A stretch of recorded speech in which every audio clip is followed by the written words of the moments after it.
Finally tonight here, it's been nearly 2 years since we first took you inside Notre Dame after that historic fire. Tonight, our James Longman has gone back.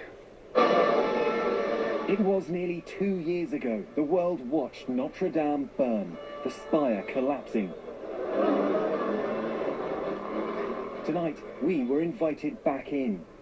200 tons of lead melted into Notre Dame, poisoning everything.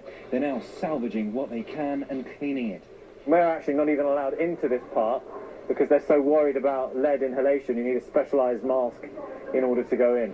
You can see the worker there with his mask. Remember, just 1 month after the fire, they showed David the cross. It was still standing. General, this is the cross that the world saw. Yes, the entire world saw the cross. But it's now been removed for safety. And remember the charred stones? Stones which are coming from the vault here. These are the stones that came in from the roof of the cathedral. Well, now, archaeologist Dorothy Chaoui-Delereux and her team face the painstaking task of piecing it all back together. They keep all these blocks in here, and at every stage of the refurbishment, they come in to get what they need. And she says they've had some unique help from an American. Architecte américain. Oh, so an American architect did a plan of Notre Dame, and that's the one you're using? Oh, wow.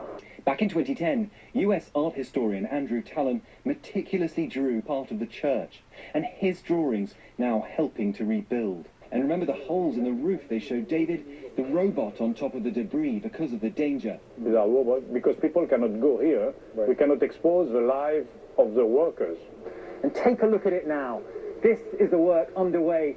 The most important work at the moment is the work to stabilise this building. Tonight, we go to the roof to get a better view. Heading up to the roof, which of course is where all this began. Workers rebuilding the Eiffel Tower in the distance. There are now anywhere between 150 to 200 people working on Notre Dame at any one time, slowed down, of course, by the pandemic. Take a look at that charred wood. That's what remains of the oak vault that held the ceiling up. You can see there the abseilers behind me retrieving bits of debris from the roof, which is then abseiled all the way down the side and taken to the archaeologists for examination. Those vital remains help the team understand Notre Dame and rebuild it as the world watches and waits. Well, our thanks to James and the team for taking us back, the slow and steady work to bring it back. Good night.